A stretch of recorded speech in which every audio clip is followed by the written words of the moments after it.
लोकतांत्रिक व्यवस्था की पार्टियां रही हैं और उनका कट्टरपंथ मैं मानता हूँ। बीएनपी थोड़ी राइट विंगर पार्टी वहाँ की है, लेकिन वो जमाते इस्लामी नहीं है, यह बात भी बहुत सही है। और एनसीपी जो ये नेशनल सिटीजन पार्टी 2024 में नौजवानों का जो पूरा बगावत और विद्रोह हुआ था, उससे जो पार्टी निकल करके आई वो भी अलायंस में थी जमात की। ये कट्टरपंथी ताकतें जो हैं वो तारिक जो होने वाले प्रधानमंत्री हैं तारिक रहमान, वो कहते हैं कि हम ऐसी ताकतों को अपने यहाँ पनपने नहीं देंगे, सिर उठाने नहीं देंगे। अब भारत और बांग्लादेश के बीच में कारोबारी रिश्ते रहे हैं और ख़ास करके दुनिया के भीतर टेक्सटाइल इंडस्ट्री को लेकर के दोनों के बीच में एक राइवलरी है, कंपटीशन है। जब 18% टैरिफ किया था अमेरिका ने, तो मुझे गुंजाइश दिखी कि बांग्लादेश के ऊपर 19% है, हिंदुस्तान के ऊपर 18% है, तो हिंदुस्तान के टेक्सटाइल इंडस्ट्री को अमेरिका के बाज़ार में ज़्यादा पहुंच मिलेगी, पूछ मिलेगी बांग्लादेश के कपड़ों के मुकाबले। लेकिन फिर वो बांग्लादेश के साथ 0% टैरिफ पर आ गए डोनाल्ड ट्रंप, शरद कोहली। दोनों देशों के बीच के कारोबारी रिश्ते तो बहुत प्रभावित हुए ही पिछले 18 महीनों में, लेकिन इंटरनेशनल मार्केट टेक्सटाइल और अपरेल्स को लेकर के जो कंपटीशन है वो अब भी है। लेकिन हाँ, बांग्लादेश की हालत बहुत ही ख़राब हुई है।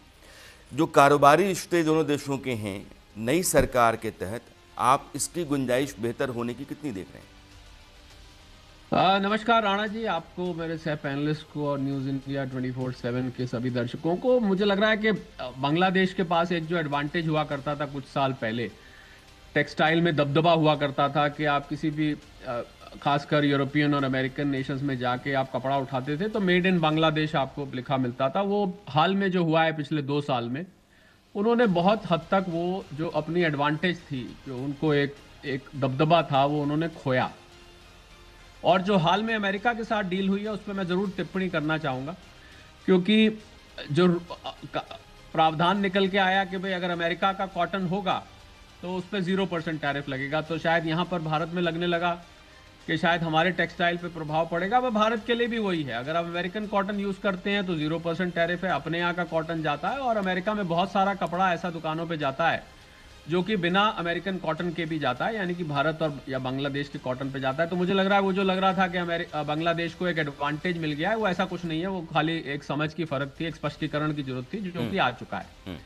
जहां तक भारत और बांग्लादेश के आर्थिक रिश्तों का सवाल है राणा जी, मुझे लगता है कोई भी सरकार बांग्लादेश की, ये यूनुस साहब तो किसी और राह पर चल रहे थे, रेडिकलाइज्ड राह पे चल रहे थे, पर इतना ज़्यादा बांग्लादेश भारत पर निर्भर है। करीब 13 से 15 बिलियन डॉलर का भारत का बायलेटरल ट्रेड है, द्विपक्षीय व्यापार जिसको हम कहते हैं।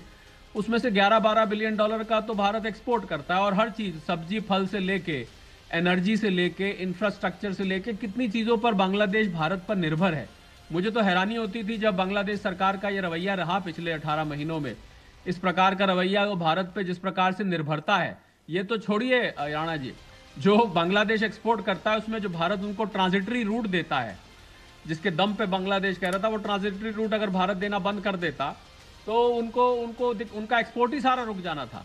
अब ये नई सरकार आने से मुझे लग रहा है ये नई सरकार कम से कम ये जरूर समझेगी कि भारत का आर्थिक रूप से कितना महत्व है, और भारत और बांग्लादेश ना केवल पड़ोसी हैं बल्कि बहुत बड़े इकोनॉमिक स्ट्रैटेजी को फॉलो करने वाले हैं। दोनों एक दूसरे के साथ चलते हैं, और खासकर भारत पर कितने भारत के इंफ्रास्ट्रक्चर प्रोजेक्ट्स वहां पर हैं, एनर्जी के प्रोजेक्ट्स हैं।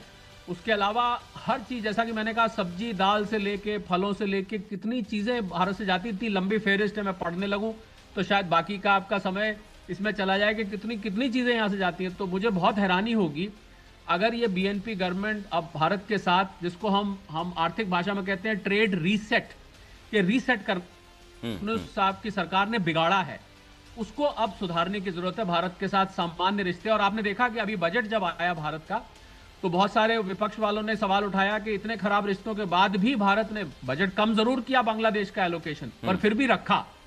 तो भारत नेबरहुड फर्स्ट की पॉलिसी फॉलो करता है राणा जी, और मुझे लगता है कि नेबरहुड फर्स्ट की पॉलिसी भारत में कितना भी वो रिश्ता बिगाड़े, भारत उसको अंतिम वक्त तक मौका देता है कि आप संभलिए। और इस इलेक्शन के बाद, जैसा कि सिन्हा साहब बता रहे थे, एक राहत मिली है।